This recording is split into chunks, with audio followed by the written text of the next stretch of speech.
Marlene Cameron, welcome to Unbroken. Thanks, Alexandra. Good to see you. So, why don't you tell us a little bit about your background and how you got interested in the three principles? Well, I'll give you the short version of a long history of career transition.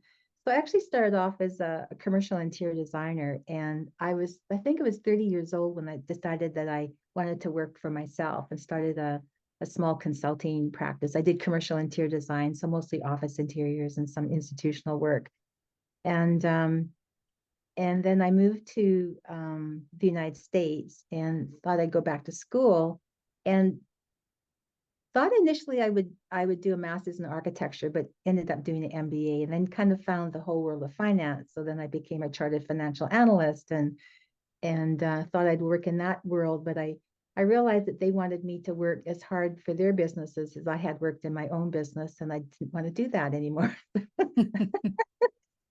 So I had an opportunity to take a coaching program, and so worked initially with entrepreneurs and executives, and then kind of segued over to an energy psychology, the field of energy psychology. And so I taught a technique for many years to coaches, counselors, mental health professionals, psychologists, as a way for them to help their clients sort of regulate their emotional state. And so I did that for many, many years. But what I started noticing with observing my students working with their clients was that um, people were imagining things like worst case scenarios, or what if this happens, what if that happens, and becoming very emotionally distraught about it. And so my question I kept asking my colleagues in my supervision classes was that, how do you help the client differentiate between something that's factual and something that we call fictional, like you kind of made it up or dreamt it up? And I kept asking that question over and over again until a colleague of mine, actually in Vancouver, said, you might be interested in understanding called the three principles, because it speaks to this, the idea of the role of thought in our experience. And um, so I started watching YouTube videos like every day. I think, I think when people come to this understanding, it's like, even though you don't know what it is, something draws you in. Like it's like that. And maybe that's that deeper part of us that, that we speak to in this understanding, that's that, oh, here it is. Oh, this is what it is. And so that's how I got drawn into it. Oh, interesting. And so that it look must have looked to you like it provided an answer to that question that you had about fact versus fiction. Yeah, because, especially with this technique, we did a lot about going back to the past and trying to resolve somebody's emotional memory. And I remember working with a young client one time, and she said to me, she said, "This is really painful." And I'm thinking, like, she's right. It is painful. It Yeah. is. Yeah. Um, but I was of the understanding then, well, that's cathartic, or like you got to go through that to get through to the other side. And maybe without knowing it, I wondered if that was true, because I had my own experience of feeling very anxious. I felt like an imposter in spite of all of my academic and business achievement. I still felt inadequate. I still felt very insecure. And I thought, I've been working with this technique for 15 years, and that really hasn't shifted for me.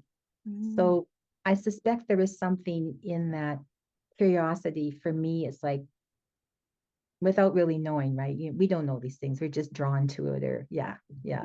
Mm-hmm, mm-hmm. Well, and that brings us around to one of the things I wanted to talk to you about, which is self-doubt in entrepreneurs and business owners. And so it sounds like you were drawn to that area because of your own experience. Would you say that's Mm-hmm, true? mm-hmm, mm-hmm. Yeah. One of the I'll call it a symptom or a sign of what we understand to be imposter syndrome, which is labeled for somebody's experience, is that in spite of all of somebody's obvious talent, achievement, success, they're unable to kind of internalize it. There's always like they kind of externalize the reason why they're successful. Like they were lucky, or it was a fluke, or they just worked way harder than the other people, or even that, you were just kind of nice and likable, and that, somebody chose you because of that. So if we don't have that grounding in that understanding of our own capabilities, our own talents, our own value, then we're kind of at the mercy of whatever thought is going through our minds in the moment, and not understanding where that's coming from. Because I remember my experience, I found it very confusing, Alexander, because at one hand, I knew I was accomplished. I've got all kinds of degrees and diplomas and grateful clients. It's like, what is the matter that some days I recognize that and other days I don't? Like, what is that all about? And that was the thing no amount of counseling or coaching or more techniques really helped me to understand what was really going on. Mm-hmm. So the self-doubt it's very for me, I could come up with a great idea, and then the next day it's like, oh, I don't know, maybe that's not so good, or maybe I don't have what it takes to bring that about, or thinking that because I didn't recognize my own deeper intelligence, I was constantly going to other people, taking courses, taking more workshops, taking super extensive programs from people who I thought had the answer. I would learn their system, their process, and then magically I could replicate that and have my own successful business. And I mean, you think after how many courses I took, like I would have figured that out, that it didn't really work. And on top of that, I felt like a failure. It's like, what's the matter with me? Like they've got this process or the system, and it works brilliantly for them. Like I'm worse off, to tell you the truth. Yeah. Yeah. Yeah. And when, in a situation like that, I can see that it becomes this. I mean, what I'm relating it to is um, diet and, trying to resolve an overeating habit, because the same thing happens. We chase the answer and we apply the technique, and when it doesn't work, we think, oh, I'm the failure. I'm the problem here. Yeah. So what Yeah. do you see as the difference now when you're dealing with, if you have feelings of self-doubt? Well, I started to be able to see myself in action. Where I sort of my entry level was starting to recognize that I was experiencing my thinking in the moment, even if I didn't know what those thoughts were. And so I started experimenting by, I might wake up in the morning and feel kind of anxious. It's like, oh, another day, got to try to figure out how to do this. And I thought, like, what if I did nothing? What if I trusted that we indeed do have this innate well-being, this innate mental health?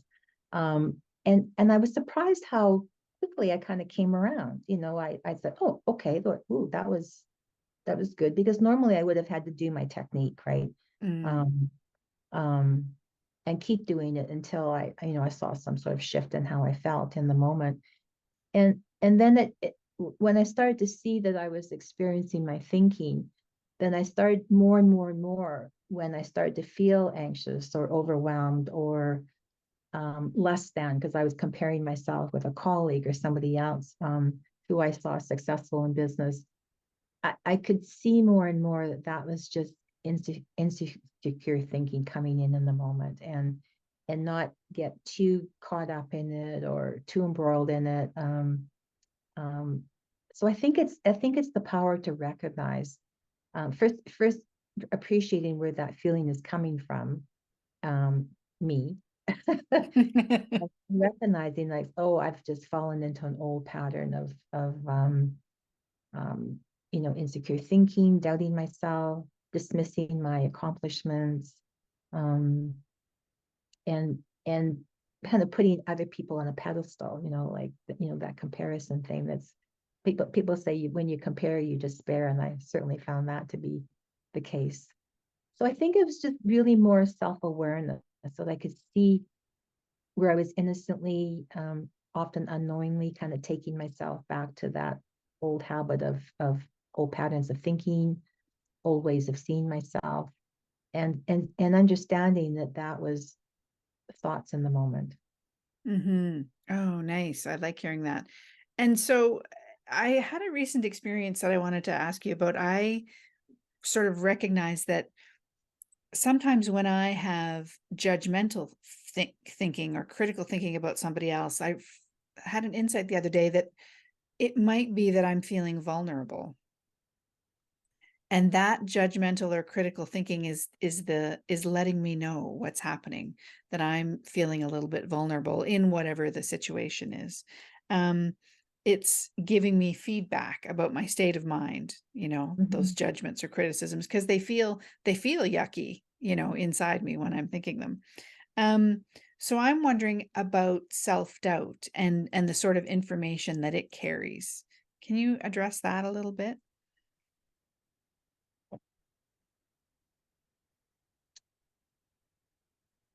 You know what I came to see about this whole self-doubt thing? It's almost like we're not more closely connected to a deeper part of ourselves that has that natural confidence, that has that natural knowing. It's like we've kind of been led astray or led down the path away from that. And we know that the ego mind is, um, some people some people believe, I really don't understand ego, but some people believe that it tends to be, kind of more fearful, more wanting to protect its own personal identity, vulnerable to feeling threatened and that type of stuff. So I think that that's what comes up when I know for me, when I started to compare myself to others, it's like, they're not good enough or not.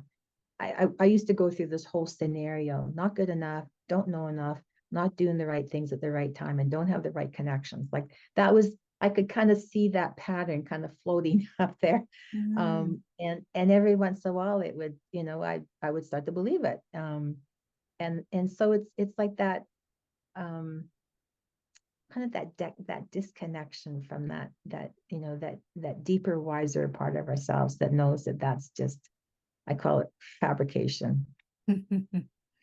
Yeah. Yeah. And so those, you talked about those 4 or 5 things that you noticed a pattern in yourself. And that obviously creates a feeling inside you that you're able to pick up and notice, oh, okay, I'm in this old pattern. Oh. Yeah. I start to feel very anxious, very Yeah. discouraged. I would say even fearful. It's like, Hmm. oh my God, like, am I ever going to figure out life out? Like, how am I going to navigate life from this perspective? Hmm. Um, yeah. And so now do those feelings come up and in you still? And what do you, if so, what do you do with them then?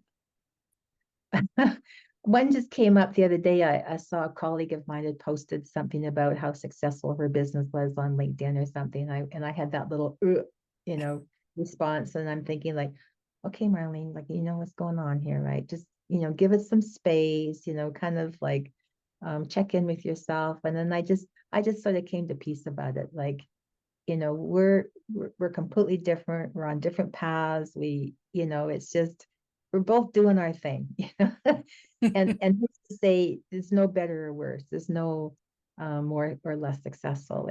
It's like because I think in our culture, we're kind of conditioned into this comparison thing, because how many, times that, we hear about, or people posting about, they're the best of something, they got the highest award, or, and I think that even started in school, like, the grades and the comparison. And for me, I was encouraged to be a high achiever, and so I thought that that's kind of who I was, and that the value I brought to the world, like I could be a high achiever. And so so it was my actions and my accomplishments had more value than who I was as a human being. Yeah. Yeah. Yeah. And in this day and age too, with social media, I mean, this is an entirely new ball game. And of course, we all do it. We post about the good stuff that's happening, and it must be so easy for business owners to fall into comparisonitis and feeling like they're not measuring up. Yeah, I one of my clients right now is a very successful designer. She's um uh she has all the business she wants. She has happy clients, thriving, and yet she can still fall into the, am I doing it right? Am I doing enough? What do people really think of me? It's like it's Mm, it really is crazy making. It's mhm, like, and the thing I realized that really landed with me when I was speaking with her. She said, the the thing that gets squashed the first is my creativity. That's mm, the thing that gets like, whoosh, you know, tampered down when I really get into this overthinking about, how am I doing, essentially. mm. Oh, that's such a good point. Yeah. So in a business like hers, she needs her creativity, of course. Yeah.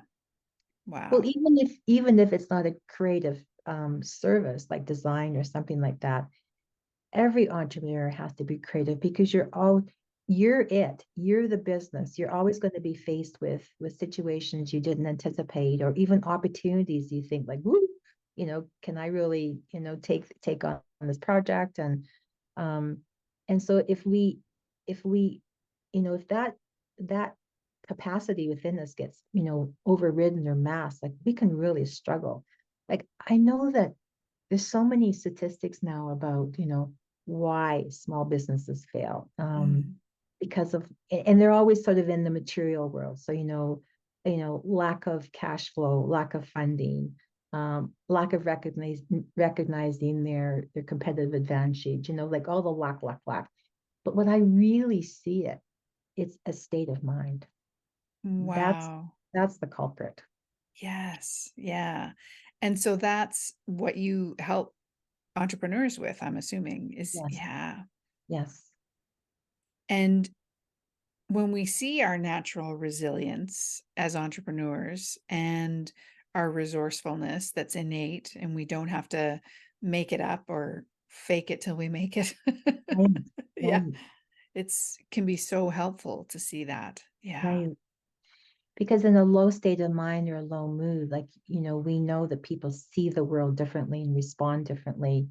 And so if you're feeling stressed or overwhelmed or for whatever reason, um, not being able to kind of fully operate in the present moment, like you misread situations, you make decisions that are not beneficial, you avoid things that feel uncomfortable, you just can't face them right now. And I think it's the result of that. Um, um,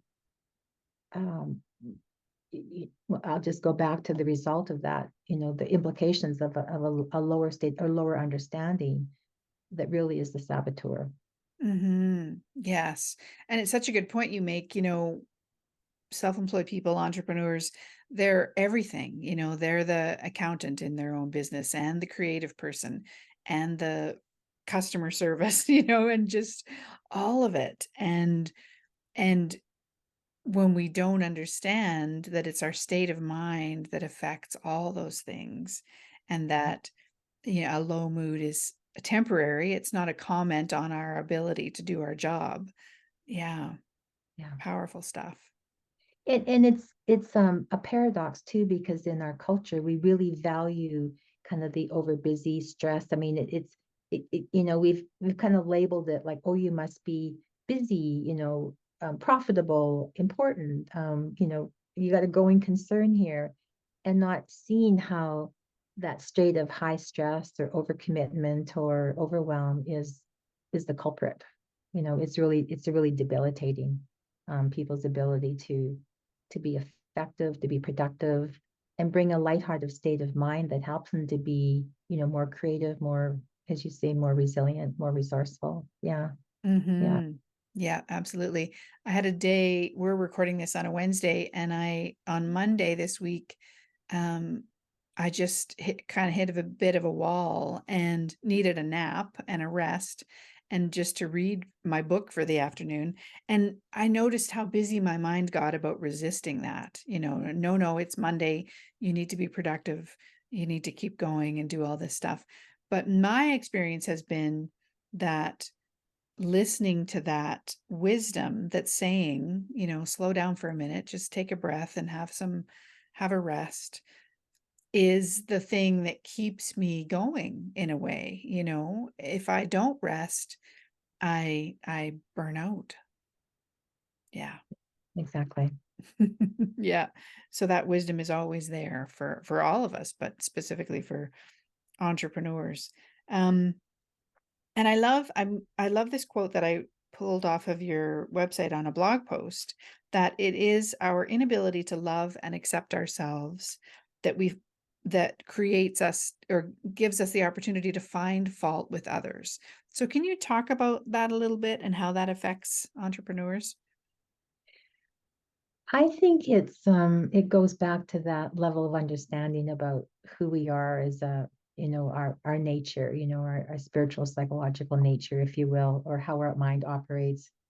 Um, so if we can't see um ourselves in a good light, if we struggle to see our own talents, gifts, um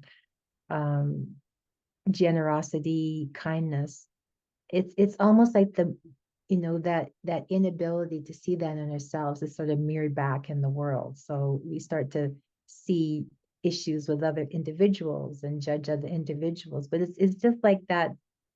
How we perceive of ourselves is being mirrored back through how we see others, um, and thinking it's about them and not understanding it's really our own perception, just kind of circling back and becoming our own experience of ourselves and in others. Mm-hmm. So Right. I've heard business owners say, "Oh, I can't find any good people, or people don't want to work, or they just make up all kinds of stuff about about their fellow human beings." And that really can hurt people's businesses, because if they don't create an environment for people, to be acknowledged and appreciated for who they are as a human being, you're not going to, provide an opportunity for those people to really show up at their best. Mm. Oh, that's such a good point. Yeah. Yeah, exactly. And do you notice, or have you ever noticed that shift if someone's able to come to a more loving place with themselves? Have you observed a shift in what they see outside themselves? Yeah, uh, well, first of all, I think what they come to appreciate, that everybody's sort of living in their own personal reality, right? And so they're going to have their opinions and their beliefs and their ideas about things, but they also bring their own wisdom, their own insight, their own creativity, and so it's being able to kind of see both sides of the equation. Like we have this innate capacity for all this brilliance, and we're human beings, who have, we deal with our stuff, right? So I think there's just more compassion. I think people feel more connected. I really emphasize listening with my clients and students, because if you're over here in your own mind, judging, comparing, whatever you do, you're not really hearing that person deeply. And because of that, they don't feel seen, they don't feel heard, they don't feel appreciated. And if I think as a human being, we like to feel that we're valued, that we're appreciated, even loved. Mm-hmm. Yes. Yeah. Even, well, or maybe especially in the workplace. Well, not especially, I guess everywhere. But yeah, when we're doing a job, we all want to feel appreciated. Yeah. Yeah, yeah, yeah, Yeah, yeah, exactly. yeah. And I guess one of the things I also wanted to ask you about was you mentioned this phrase calm self-assurance a little Mm. bit on your website. So tell us about that, where that phrase came from and what it means to you. Well, it was really my experience of,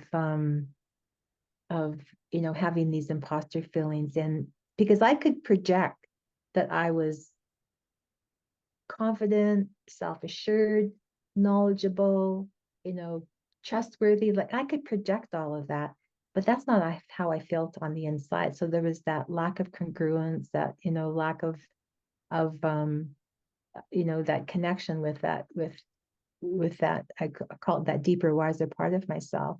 So when I talk about that calm, self-assurance, that's coming from inside of you. I mean, you're not more confident because you got the right makeup or the right clothes, or you've punched the air before you've gone into the meeting, or stuff like that.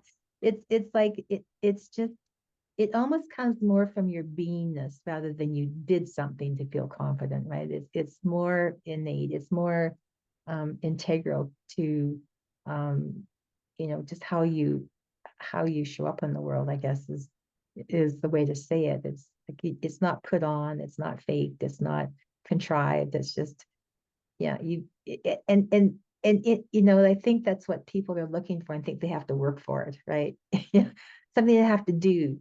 Hmm. Um, and I probably took a few of those courses myself. Yeah, we all have, I think.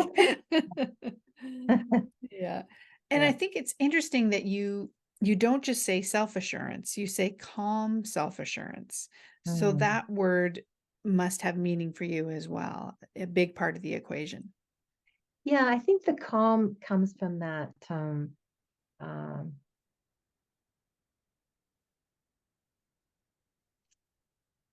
it comes from the uh, just under that groundedness, or that presence, um, that deeper understanding.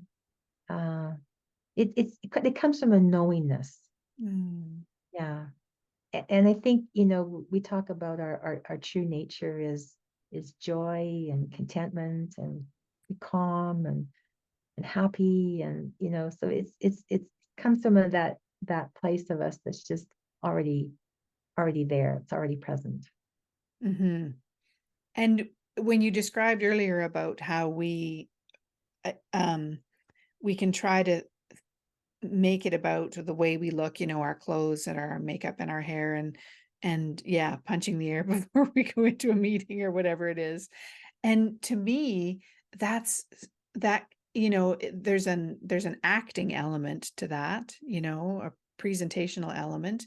And then also I noticed too, that person who feels that, or when we feel like we're made up of all these different pieces that we've put together, is really scrambling. I'm picturing the little duck with their feet just going like crazy under the water. Whereas when we really connect with a sense of calm, it doesn't have that frantic kind of presentational quality. Would you agree? Absolutely. Yeah, Mm, absolutely. Yeah. Yeah. That's a great way to put it, actually, because there's so much, um, there's so much doingness in being calm. mm, We've been led to believe there's a lot of doingness in being calm, right? yeah. Yeah. Yeah. Yeah. That's so true. Um, so tell us a little bit about the types of clients that you work with and the sorts of things that you help them with. I really like working with entrepreneurs. I would say I have more women clients than men, but I often have men referred to me by women who said, like you need to go and talk to somebody. Um, but the thing I love about working with entrepreneurs is like everything's at stake. That Mm, their their their career, their reputation, their financial well-being, it's like it's not that it's like the business is a reflection of them. And so when the business is struggling, of course, that's an indication that the business owner and leader is struggling. And so I find that um, they're kind of keen to know, they can be even a little bit more interested, more invested, mm, or more, yeah, more, um, like I gotta figure this out, because everything's on them. Yeah. mm, Yeah. mhm. And are your clients mostly in the interior design world or? Um, no, not necessarily. That was my first career, and so I kind of circled back to that field to see, who would be interested. And there's a few. I'm talking to a few designers now, but just people I'm meeting that kind of in the world of small business and entrepreneurship. So I'm not, I've always understood that I'm not coaching the business. It's the business owner. And however the business owner evolves, the business will naturally evolve. Mm, I'm not there to help them run their business. And I know there's lots of business coaches out there who have real expertise in helping people with systems and processes. And, yeah, I have education in that, but that's not where the really interesting stuff lies. It's like what's in the mind of the business owner or the leader. Yeah, mhm. And I loved what you said about when their understanding shifts, the business reflects that. That's really absolutely. cool. Yeah. Yeah. Yeah. Well, as we're just about coming to the end of our time together, is there anything we haven't touched on that you'd like to share today?